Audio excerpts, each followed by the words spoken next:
Fundamentally market को समझे। हमारे साथ बातचीत करने के लिए है हेलियोस इंडिया के सीईओ दिनशाह ईरानी साहब। दिनशाह सर, बहुत बहुत स्वागत है आपका CNBC आवाज़ पर। और जुलाई का महीना बड़ा खास रहा मार्केट के लिए, बड़ी शानदार रैली और FIIs का भी मूड चेंज हुआ ऐसा लग रहा है हम लोगों को। आप लोग कैसे अप्रोच कर रहे हैं इस वक्त मार्केट को? धन्यवाद आपके शो पे आमंत्रित करने के लिए नीरज जी। हम तो एक्चुअली जून में ही हम लोग बुलिश हो गए थे मार्केट में। इनफैक्ट आपके ही चैनल पे आके हमने बोला था कि हमारे पास जो कैश था, जो एक पॉइंट में 25% था, वो भी 8-9% रह गया है और आज की तारीख में तो कैश ही नहीं है, हम फुली इन्वेस्टेड हैं। तो हमें तो यही लगा था कि जो आपके लो दिखे आपको जून में, वो शायद वापस मुश्किल से दिखेंगे हमें। शायद कुछ अगर दुनिया के साथ कुछ खराब हो जाए तो शायद ऐसे लो दिखेंगे, नहीं तो अदरवाइज दिखेंगे नहीं। यहाँ से हमें ये ही लगता है कि बाजार थोड़ा एक फंडामेंटल रुख में आ गया, जहाँ पे आपको एक स्टेडी ग्रोथ दिखा सकता है। उतार चढ़ाव तो रहते ही है बाजार में, लेकिन साइड जो ट्रेंड है वो अपसाइड का ही दिखेगा। बहरहाल जैसे आपने कहा कि ऑलमोस्ट 10% चल गया जुलाई में, तो मे बी एक ब्रीदर लेगा थोड़ी देर और फिर वापस चालू होगा, उसकी थम के थोड़ा चालू होगा। लेकिन हमें तो लग रहा है कि अभी बल्क में जहर निकल आया है और अभी आगे चल के आपको अच्छा ही दिखना चाहिए मार्केट। एक बड़ा इंपॉर्टेंट बात आपने कही कि जून में ही आपने इस बात को सेंस कर लिया था। वो क्या चीज़ आपने देखी थी जून में जब आपको लगा कि अब बस यहाँ से खेल पलटने वाला है और जुलाई में पलट गया? तो वो मुझे 2-3 चीज़ें बताइए जो जून में आपने देख ली थी। सो बेसिकली हमने जो कॉल लिया था पहले भी, जब कैश रेज किया तो हमारा यही कॉल था कि एक इन्फ्लेशन जो है वो बड़ा ही खतरनाक जानवर हो सकता है बाजार के लिए, क्योंकि उसकी वजह से ना ही आपके अर्निंग्स कम हो जाते हैं बट ऑल्सो वैल्यूएशन कंप्रेस कर जाता है, क्योंकि इन्फ्लेशन इंटरेस्ट रेट बढ़ जाते हैं तो इंटरेस्ट बढ़ते हैं तो वैल्यूएशन कम होते हैं।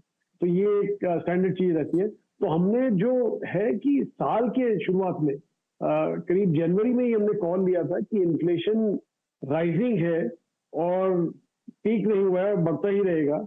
तो वो देखिए हमने कैश रेज किया था। और जब जून में जैसे ही हमने देखा, एक तो बाजार में बहुत बड़ा करेक्शन आ गया, पहली चीज तो होती। दूसरा हमने ये भी देखा कि आप अगर जो डेटा पॉइंट देखे जो US से आ रहे थे, वो सब यही तरफ की इंडिकेट कर रहे थे कि डिमांड स्लो डाउन हो रहा है। और इनफैक्ट कमोडिटी प्राइसेस काफी करेक्ट हुई थी मई और जून के महीने में ही। तो वो सब देख के हमने सोचा कि अभी लग रहा है कि इन्फ्लेशन पीक आउट होने को है। और एक्चुअली हमारा कॉल भी यही था कि सितंबर तक पीक आउट हो जाएगा। पर डेटा पॉइंट इतने जल्दी जो चेंज हो गए, टर्न हो गए, लाइक आपने सुना होगा अमेजोन के पास एक्सेस वेयर हाउसिंग स्पेस है, वॉलमार्ट और टारगेट ने अपनी इन्वेंट्री स्लो हो गई थी ये बोला, और कहते हैं मूवमेंट के लिए डिस्काउंट दे रहे थे मैसेज, फ्रेट रेट्स कम हो गए थे चाइना और US के बीच में। तो ये सब जो इंडिकेशन थे वो ऑब्वियस है कि डिमांड स्लो डाउन लग रहा है आगे। तो अगर वो होता है तो ऑब्वियसली आपका इन्फ्लेशन भी पीक आउट ही होने को है। तो हमने ये कॉल लिया कि अभी पीकिंग इन्फ्लेशन सिनेरियो है और अभी जो कैश है अभी रख के फायदा नहीं है, इसलिए डिप्लॉय कर दीजिए। और यहाँ से प्रॉब्ली एक छोटा ही बॉटम दिखेगा तो यही कॉल लिया था हमने और फॉर्चुनेटली हमारे काम में चल गया। हमारे पक्ष में ये हमारा जो कॉल था वो आ गया बराबर से।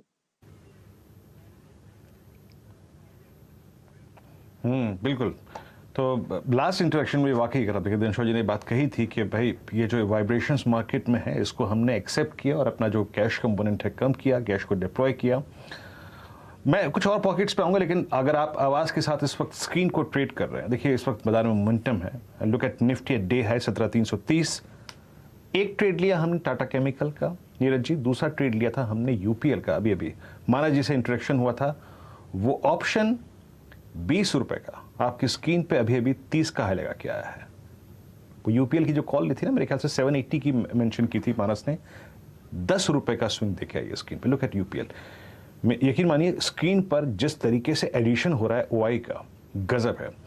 दिनशाह जी ये बात मैं इसलिए कह रहा हूं क्योंकि ये वही पॉकेट्स हैं, आई मीन 2020 में जिन्होंने पैसा कमा के दिया था। आप देखिए केमिकल बास्केट, फार्मा में अगर आप देखें, आप सन फार्मा के नतीजे देखें, सिप्ला के तो नंबर्स बहुत स्ट्रांग रहे। ये तो 1-2 पॉकेट्स में सर आप लोग कुछ पिक कर रहे हैं क्या, स्पेशली केमिकल एंड फार्मा में? ये वो पॉकेट्स जिन्होंने पैसा कमा के दिया था 2020 में? हमारे पास एक्चुअली देखा जाए तो सिर्फ एक ही स्टॉक है और वहां पे हमें काफी कंफर्ट है। तो वो स्टॉक तो एक्चुअली हमने ऐड किया था जुलाई में। वो थोड़ा करेक्शन आ गई थी क्योंकि वहां पे यूएस से कुछ खबरें आ रही थी कि उनका वन मेजर प्रोडक्ट उनका फेज आउट हो जाएगा इन यूएस। तो वो सब चलते हैं। हमें पता है मैनेजमेंट, हमने देखी है मैनेजमेंट कितनी प्रोएक्टिव रहती है। पास में भी जब ऐसा हुआ था, they were very fast in changing the product portfolio and नए नए प्रोडक्ट उन्होंने लॉन्च कर लिए थे। तो हमें तो कंफर्ट था, इसलिए हमने ऐड कर लिया। बहरहाल लेनी में वो ऐसा कुछ हुआ नहीं, सिर्फ र्यूमर ही था शायद, और उसके बाद तो स्टॉक ऊपर चला गया। और दूसरे जो केमिकल काउंटर है, एक्चुअली हमें वैल्यूएशन का कंफर्ट नहीं आता है वहां पे, इसलिए हम लोग इतने आसानी से घुसेंगे नहीं वहां पे। तो वो एक हमने साइड में रखा है। दूसरा जो आपने स्टॉक का नाम लिया जो काफी चल गया आज, सिप्ला, वो हमारे पास है फार्मा में। और हम वहां पे भी हमें बड़े सिलेक्टिवली हमने प्ले किया है वहां पे, क्योंकि हमें एक तो क्लैरिटी, दो तरह के फार्मा है। एक तो है कि जो डोमेस्टिक वाले फेसिंग है और एक एक्सपोर्ट फेसिंग। और एक्सपोर्ट में भी यूएस पे जो डिपेंडेंट है वहां पे थोड़ा हमें कॉशन बरतना है, क्योंकि एक हाथ में जैसे सिप्ला का रिजल्ट अच्छा आया क्योंकि उनका प्रोडक्ट पोर्टफोलियो बहुत बढ़िया था, और दूसरे हाथ में डॉक्टर रेड्डी का खराब रिजल्ट आया क्योंकि उनका प्रोडक्ट पोर्टफोलियो इतना बढ़िया नहीं था। मतलब वहां पे प्राइस कंप्रेशन काफी रहता है यूएस में। तो to substitute that you have to keep launching new products. अभी सिप्ला के पास वो है पाइपलाइन में, लेकिन वहां पे दूसरी साइड नहीं था, इसलिए ये खराब रिजल्ट हो। इसलिए आपको थोड़ा ज्यादा ही आपको सावधानी बरतनी होती है फार्मा में कि राइट स्टॉक सिलेक्ट कीजिए, और जहां पे आपको क्लैरिटी दिख रही है फ्यूचर की तो वो ही आप देखिएगा। तो वैसा हमने करके खेला है यहाँ पे। तो इसलिए इतना भी हम ओवरबोर्ड नहीं जा रहे हैं आज की तारीख में, ये दो सेक्टर। और इस बीच यूपीएल के नतीजे आए हैं जो ऑलमोस्ट अनुमान के मुताबिक केवल मार्जिन जो है 1% एक्सपेक्टेशन से कम है, तो उस हिसाब से स्टॉक रिएक्ट भी करता हुआ दिख रहा है। ईरानी सर, एक अभी हम लोग चर्चा कर रहे थे, हो सकता है आपने सुना भी होगा कि इकोनॉमिक इंडिकेटर्स जो दिखा रहे हैं कि जो प्रीमियम सेगमेंट की थीम है वो बहुत ही वेल प्लेड है। चाहे वो ऑटो सेक्टर हो, चाहे वो रिटेल का सेगमेंट हो, चाहे वो ज्वेलरी का सेगमेंट हो, किसी भी तरीके के जहां पे जो प्रीमियम प्रोडक्ट्स हैं उसकी सेल्स, उसके नंबर्स बहुत ही ज़बरदस्त देखने को मिल रहे हैं।